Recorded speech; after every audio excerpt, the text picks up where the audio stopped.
16వ తేదీ నుంచి ముఖ్యమంత్రి గారు మున్సిపల్ ప్రచారం చేయబోతున్నారట. ఈ ఎలక్షన్లు వస్తే ఆగరు కదా, ఇక ఎట్లయినా గెలవాల్సిందే. ఎలక్షన్లు వస్తే ప్రజలు గుర్తొస్తారు అందరికీ. ఎవరైనా అంతే. ఇప్పుడు రేవంత్ రెడ్డి, అప్పుడు కేసీఆర్, అక్కడ మోదీ, ఇక్కడ ఇప్పుడు పశ్చిమ బెంగాల్ ఉంది. ఇంతకాలం సమస్యలు ఏం పట్టించుకున్నారో కానీ అక్కడ మొత్తం ఒక యుద్ధమే నడుస్తున్నది కదా, మమతా బెనర్జీ వర్సెస్ నరేంద్ర మోదీ లాగా. సో ఇక్కడ కూడా ఇప్పుడు మున్సిపల్ ఎలక్షన్స్లో గెలవాలి. 117 మున్సిపాలిటీలు, 6 కార్పొరేషన్లు, ఇది అయిపోగానే ఎంపీటీసీ, జెడ్పీటీసీలు. సో గెలవాలి కాబట్టి రంగంలోకి దిగాలి. 16వ తేదీ నుంచి ముఖ్యమంత్రి మున్సిపల్ ప్రచారం. ఉమ్మడి ఆదిలాబాద్ జిల్లా నుంచి శ్రీకారం. అదే రోజు సదర్మాట్ బ్యారేజీ ప్రారంభం.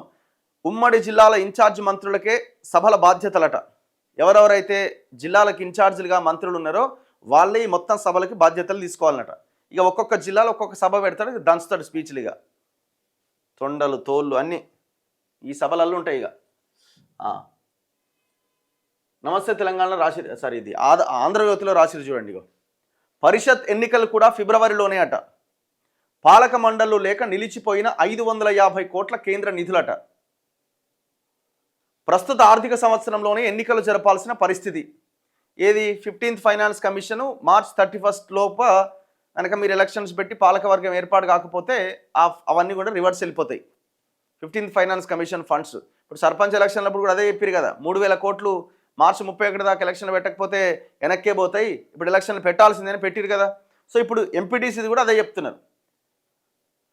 పోరు ముగిసిన వెంటనే పరిషత్ ఎన్నికల నిర్వహణ కసరత్తు. అంటే మున్సిపల్ ఎలక్షన్స్ అయిపోయిన వెంటనే ఎంపీటీసీ, జెడ్పీటీసీ ఎలక్షన్లు పెట్టబోతున్నామని చెప్తున్నారు. బీసీలకు పార్టీ పరంగా 42% రిజర్వేషన్ యోచనలో కాంగ్రెస్ అట. అసలు మరి మీరు పంపిన బిల్లుల సంగతి ఏంది? బీసీ రిజర్వేషన్లది దాని మీద ఏమైనా అసలు ఊసన్న ఎత్తిరా? ఎక్కడ పోయిరండి బీసీ సంఘాలు? సప్పుడు లేదు. మళ్ళీ ఇక మళ్ళీ ఇప్పుడు ఎలక్షన్లు ఇవాళ పేపర్లో వచ్చిందిగా, మళ్ళీ బషీర్బాగ్లో ప్రెస్ మీటు, సోమాజిగూడ ప్రెస్ క్లబ్లో ప్రెస్ మీట్, ఇందిరా పార్క్ దగ్గర ధర్నా, మీడియాకి ఇన్విటేషను, తెల్లారి పేపర్లలో వచ్చింది, చేసినాం, అయిపోయింది. అసలు రేవంత్ రెడ్డి రిజర్వేషన్ల మీద ఎక్కడన్నా ఒక మాట మాట్లాడుతుందా? అపోజిషన్లో ఉన్న బీఆర్ఎస్ మాట్లాడుతుందా? బీజేపీ మాట్లాడుతుందా? సర్పంచ్ ఎలక్షన్స్ ముందు ఈ బీసీ రిజర్వేషన్ల అంశం రగిలిపోయింది కదా, 42% రావాలని చాలా గొప్ప పోరాటమే జరిగింది ఒక రకంగా. అది సర్పంచ్ ఎలక్షన్స్లో ఆ రిజల్ట్ కూడా మనకు కనబడ్డది. మరి ఇప్పుడు మున్సిపల్స్ రాబోతున్నాయి, దాని తర్వాత ఎంపీటీసీ, జెడ్పీటీసీ పరిషత్ ఎన్నికలు రాబోతున్నాయి. మరి మీ ఫైట్ ఏది? మీ పోరాటం ఏది? ఒకవేళ మనం సైలెంట్గా ఉన్నాం అనుకోండి, పార్టీ పరంగా ఇచ్చే 42% కూడా ఇవ్వరు. ఎందుకంటే ఇప్పుడు దొంగలు ఇప్పుడు దొరికిపోతారు. ఇవన్నీ కూడా పార్టీ పరంగా జరిగే ఎలక్షన్స్. మొన్న సర్పంచ్ ఎలక్షన్స్లో తప్పించుకోవడానికి అవకాశం ఉండే, రెబల్గా పోటీ చేసిన కూడా వీళ్ళ ఖాతాలోనే వేసుకున్నారు. మావోడేనా బీసీలకు మేము 50 ఇచ్చినాం 60 ఇచ్చినాం అని చెప్పుకున్నారు. ఎందుకంటే పార్టీ సింబల్ మీద జరుగుతున్న ఎలక్షన్ కాదు. ఇప్పుడు పార్టీ సింబల్ మీద జరుగుతున్న ఎలక్షన్. ఒకటే బీఫామ్ ఇవ్వాలి. సో కాబట్టి దొరికిపోతారు. ఇప్పుడు కదా జరగాల్సిన అసలైన పోరాటం, ఎవరి చిత్తశుద్ధి ఏంటనేది ఇప్పుడు తెలిసిపోతుంది. అసలు మీరు అసెంబ్లీ తీర్మానం చేసి పార్లమెంట్కి పంపిన 2 బిల్లులు ఏమైపోయినాయి? అక్కడే పెండింగ్లో ఉన్నాయి. మరి దాని మీద ఫైట్ ఏది? సో అదొక భాగం అయితే, ఇప్పుడు ఎంపీటీసీ, జెడ్పీటీసీ ఎలక్షన్స్ కోసం చాలామంది గ్రామాల్లో వెయిట్ చేస్తున్నారు. ఇప్పుడు సర్పంచ్గా పోటీ చేయాలి అని నామినేషన్ వేసిన తర్వాత అరే నువ్వు విత్డ్రా చేసుకొని నీకు ఎంపీటీసీ నువ్వే నెక్స్ట్ అని అట్లా బుజ్జగించి వెయిట్ చేస్తారు. ఇక నేను ఎప్పుడు పోటీ చేయాలని. ఆ ఎంపీటీసీతో వచ్చేది లేదు, పోయేది. అసలు కుర్చీ ఉంటుందా మీకు? ఆఫీస్ ఉంటుందా? జనాలు కూడా అసలు పట్టించుకోరా. ఎంపీటీసీ ఎవరా అంటే ఎంపీటీసీ అంటారు అంతే. ఏమున్నా సర్పంచ్ దగ్గర పోవాల్సిందే. మళ్ళా రాష్ట్రంలో మున్సిపల్ ఎన్నికల ప్రక్రియ ప్రారంభం కాకముందే ప్రభుత్వం పరిషత్ ఎన్నికల నిర్వహణ దిశగా కసరత్తు ప్రారంభించిందట. ప్రస్తుత ఆర్థిక సంవత్సరానికి అంటే 2025-26 గాను 15వ ఆర్థిక సంఘం తెలంగాణ రాష్ట్రంలోని జిల్లా పరిషత్తులు, మండల పరిషత్తులకు కేటాయించిన 550 కోట్ల నిధులు మురిగిపోయే పరిస్థితి నెలకొనడంతో వీలైనంత త్వరగా పరిషత్ ఎన్నికలు నిర్వహించాలని సర్కారు భావిస్తున్నది. మున్సిపల్ ఎన్నికల నిర్వహణ ప్రక్రియ జనవరి చివరి వారంలో మొదలై ఫిబ్రవరి 2-3 వారాల్లో ముగుస్తుంది.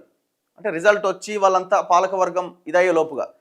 దీంతో మున్సిపల్ ఎన్నికలు ముగియగానే ఫిబ్రవరిలోనే పరిషత్ ఎన్నికల షెడ్యూల్ విడుదల చేసి అదే నెలాఖరు లేదా మార్చి మొదటి వారంలో ప్రక్రియ ముగించేందుకు కసరత్తు జరుగుతున్నదట.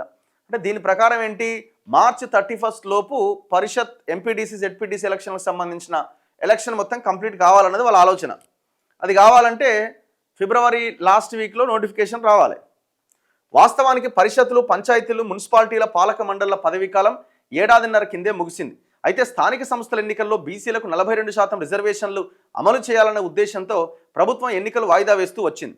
కానీ 15వ ఆర్థిక సంఘం ద్వారా ప్రస్తుత ఆర్థిక సంవత్సరంలో పంచాయతీలు, జిల్లా పరిషత్తులు, మండల పరిషత్తులకు 3,000 కోట్ల మేర నిధులు రావాల్సి ఉన్నది. ఇందులో పంచాయతీల వాటా 2,450 కోట్లు కాగా జిల్లా పరిషత్తులు, మండల పరిషత్తులది 550 కోట్లు. దీంతో ఈ ఎలక్షన్స్ అతి త్వరలో పెట్టబోతున్నారట. పెడతారు, ఇక అయిపోయింది, రెడీ చేసుకోరు, ఇక పైసలు పంచాలిగా. మరి ఎంపీటీసీకి అంత ఉండకపోవచ్చు, ఎంపీటీసీ జెడ్పీటీసీకి ఉంటుంది, మళ్ళీ అది పెద్ద ఎలక్షనే. ఎంపీటీసీకి ఉండకపోవచ్చు, కానీ ఇప్పుడు అన్ని ఎలక్షన్లకు పోతున్నాయి.